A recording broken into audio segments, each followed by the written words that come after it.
Hello, welcome back to the YouTube channel. I am Nick from Australia. Tonight's video is going to be called The Melbourne Storm Have a History of Choking in the Big Games When It Matters Most. I hope you guys are doing well on this Monday night. It is currently 8:20 p.m. This video I've been trying to get done for a few weeks now.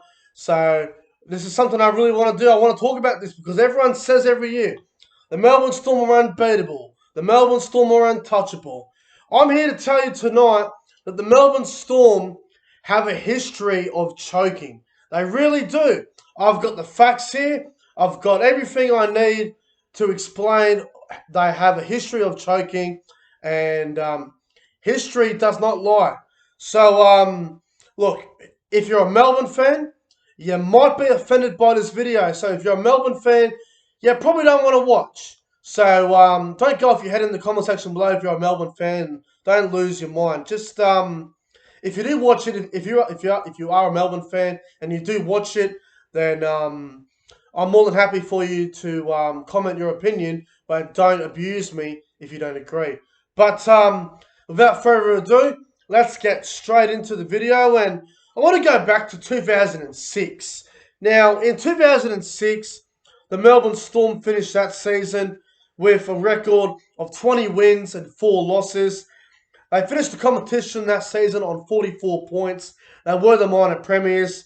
The second best team was on 36 points. That was the Bulldogs, and then it was the Broncos and Newcastle, rounding out the top 4. Now, when you have a season like that with 20 wins and 4 losses, 44 points to the next best, or 16 wins and 8 losses, that's a season where you just can't slip up. You can't let that season go. And you know, in the finals that year in 2006 for the Melbourne Storm, they finished first as minor premiers. They took on the 8th place Parramatta Eels. They beat them in week 1 of the finals in unconvincing fashion, I might add, 12 points to 6. But they booked themselves a preliminary final where they played the Dragons, who that year finished in 7th spot on the ladder. Not the best year for the Dragons, 6th spot I should say. The Dragons finished 6th that year. They went on a bit of a run in that final series, the Dragons, but Melbourne ended up beating them in the preliminary final, 28 points to 10. And then, in the grand final, Melbourne, they lost to the 3rd place Broncos, who lost to the Dragons in week 1 of the finals that year, 20 points to 4. I mean, when you play the Dragons, who finished 6th, the Broncos finished 3rd. They had a home qualifying final. They got beat 20-4 at Brisbane. But then in the grand final, Brisbane beat Melbourne 15 points to 8. In my opinion, that's a really disappointing year for the Melbourne Storm. They really let that year go. 2006, a massive choke for the Melbourne Storm. And I think that's a year that Melbourne Storm will definitely regret. 2006, a massive choke, in my opinion. Now let's move on to 2011. Now, 2011, Melbourne finished that year as minor premiers once again. They finished with a record of 19 wins and 5 losses, 42 competition points to the next best, which was Manly in Brisbane, who had 40 competition points. Now, in 2011, Melbourne, obviously they finished first. They had a home qualifying final against Newcastle. They beat Newcastle, again, unconvincing fashion, 18 points to 8, win over the Newcastle Knights. But then, in week 3, in the preliminary final, Melbourne were playing in Melbourne at Amy Park, I believe. They played the Warriors, who that year finished in 6th spot on the ladder. And in week 1 of the finals that year, Brisbane beat New Zealand 40 points to 10. The Warriors got a second chance because back under the old McIntyre system, if you missed out on the top 4, but if you finish 6th and all the top 4 teams won, you stay in the competition for another week. So the Warriors, they ended up going to Melbourne. They beat Melbourne 20 points to 12. Sean Johnson put on that incredible try for Lewis Brown. You know, that's a massive disappointment for the Melbourne Storm. You know, 19 wins and 5 losses compared to the Warriors, 14 and 10. A mediocre year for the Warriors. They sort of just stumbled their way into the semis. And Melbourne, they choked. A preliminary final against the Warriors, who finished 7th, 1v7 in a prelim. Melbourne lose again. Really, really disappointing for the Melbourne Storm. So I think 2011 is another season that they will definitely regret. Now let's move on to 2013. 2013, Melbourne finished third of that season. They had a record that year of 16 wins, 7 losses and 1 draw. They finished on 37 competition points. They were 2 wins away from the minor premiership. In week 1 of the finals in 2013, Melbourne took on the Rabbitohs in week 1 of the finals. Rabbitohs finished 2nd. Melbourne finished 3rd. At this point, we had a different final system, so it was 2 versus 3. Melbourne lost to the Rabbitohs in week 1 of the finals there. Souths beat them 20 points to 10. At the time, everyone was tipping Melbourne because South's record against Melbourne at the time was really, really poor. And Melbourne were beat in that in that qualifying final against South Sydney, 20 points to 10. But then, this is where the choke begins. 2013 semi-final, week 2 of the finals. Melbourne versus Newcastle. At the time, everyone was calling Newcastle Old Castle because they had so many old players that year, Newcastle. The likes of Willie Mason, Bo Scott, Robbie Rocco. They had plenty of old players there. Kurt Kidley was there. They had a lot of old players in Newcastle Knights. And Newcastle played Melbourne in Melbourne in week 2 of the finals. And Newcastle beat them 18 points to 16.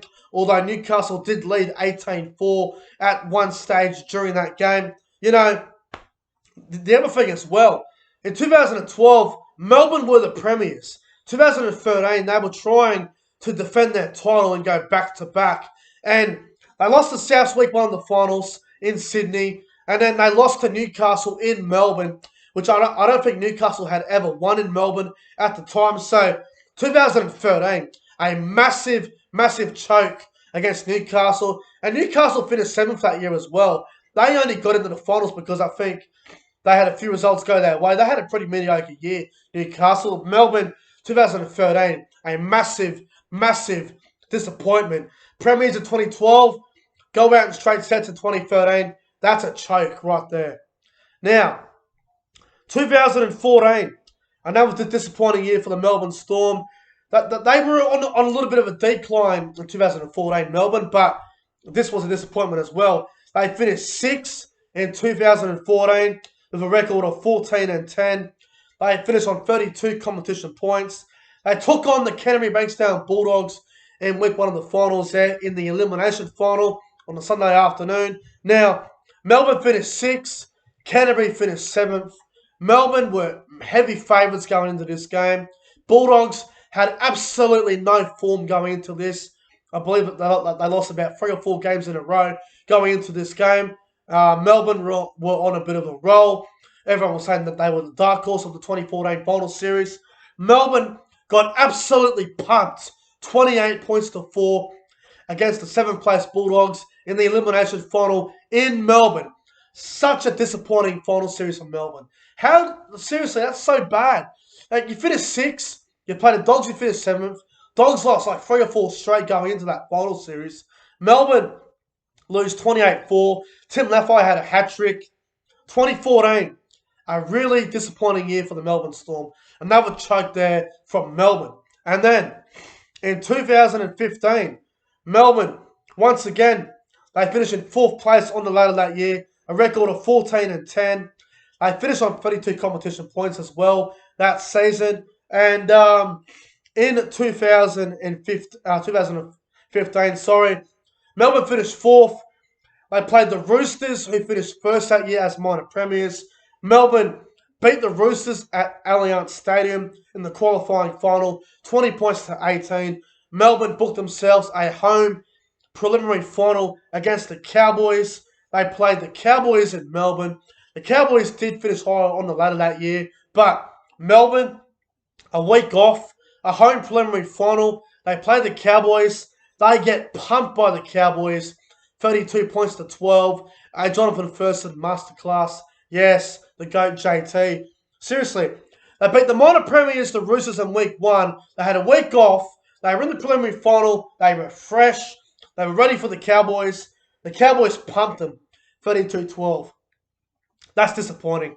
When you beat a team like the Roosters, who were minor premiers that year, but then you have a week off, you're fresh, you got Cameron Smith, you got Cooper Cronk, Cameron Munster. They couldn't even finish off the Cowboys. Disappointing for Melbourne. They really messed up in 2015 and they stuffed that year up really hard. And then 2016, and this was a really big disappointment here. They finished that year as minor premiers once again. 19 wins and 5 losses, 42 competition points. In week 1 of the finals, Melbourne played the Cowboys in the qualifying final in Melbourne. Melbourne did beat the Cowboys in this game, 16 points to 10.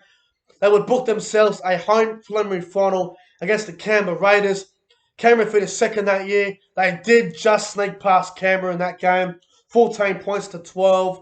Edric Lee stuffed up the Raiders in that preliminary final. And then grand final, Melbourne versus Cronulla. Again, Cronulla had a good year. They finished third that year. Melbourne finished in first. And in the grand final, Melbourne were meant to win. No one gave Canberra a chance. Everyone was cheering for Cronulla, but everyone thought Melbourne would win. Cronulla beat them 14-12. Melbourne, who beat Cronulla in round 26 to get themselves into that minor premiership, they stuffed up in the grand final. Melbourne, they should have beat Cronulla. They blew it. Another year where they dominated again and they absolutely blew it away. Disappointing again from the Melbourne Storm. And then 2018, Melbourne, they finished in second spot that year. They were levelled first, but they missed out on the minor premiership due to for and against. And in 2018, they played the Rabbitohs in week 1 of the finals, 2 versus 3. Melbourne finished second. Southsea finished third. Melbourne beat Souths 29-28 in the qualifying final. And then in the preliminary final, Melbourne were at home once again. They played Cronulla in Melbourne. Melbourne beat Cronulla 22 points to 6. And then in the grand final, it was 1 versus 2. Melbourne obviously finished second. They were trying to win the premiership for Billy Slater in his final game.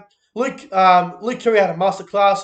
Cooper Cronk, who was playing for the Roosters, had a busted shoulder. How Melbourne did not sort that out is still beyond me to this day. But Melbourne, they played the Roosters in the grand final in 2018. Absolutely butchered it. They choked it hard. They should have won that grand final. They lose the game 21 points to 6. You know, Billy Slater's last year in the NRL, his last game, and Melbourne could not get the job done. Disappointing again for Melbourne, and it just goes to show that they can choke under pressure. And then 2019, one of the biggest chokes I've ever seen in my entire life. Melbourne in 2019, they finished first. The second best was Roosters. Melbourne, 42 points that year on the ladder. Roosters, 36. Jesus Christ, Melbourne. They dominated 2019, but they stuffed it up. They finished as minor premiers in 2019, the Melbourne Storm. They took on the Canberra Raiders, who finished in 4th place. 1 versus 4th in the qualifying final. And Canberra beat Melbourne in the final 2 minutes, where John Bateman scores the match-winning try. And then Canberra beat Melbourne. Melbourne had to do it the hard way. They had to stay in Melbourne. They played Parramatta in week 2 of the finals. They beat Parramatta 32 points to 0. And then in week 3 of the finals, the preliminary final, Melbourne versus Roosters at the SCG. Roosters beat the Melbourne Storm in that game, 14 points to 6. Jesus Christ, Melbourne 2019, massive disappointment. They finished first. They finished first by about 3 or 4 games, and then in the qualifying final, they choked to Canberra, and then they end up bouncing back against Parramatta, and then they lose to the Roosters at the SCG. Really disappointing. But look, look at it. Melbourne have a history of choking. They can choke in the big games, and everything I just went through tonight proves that they can do it. We all saw the other night against Parramatta. They lost to Parramatta. They can be beat. They can be beat. All you got to do, get up in their face, scoreboard pressure, get in front of them early. You do that, you give yourself a chance. You give yourself a chance of beating them. But look, Melbourne, they are a great side. There's no doubt about that. They have had some good. They have had some good success in their past. But at the end of the day, Melbourne, they can choke, and they have a history of it, and I just explained to you why. But guys, that's it for the video. If you guys enjoyed it, make sure you guys go ahead and like, comment, and subscribe to the channel. And guys, Melbourne have a history of choking.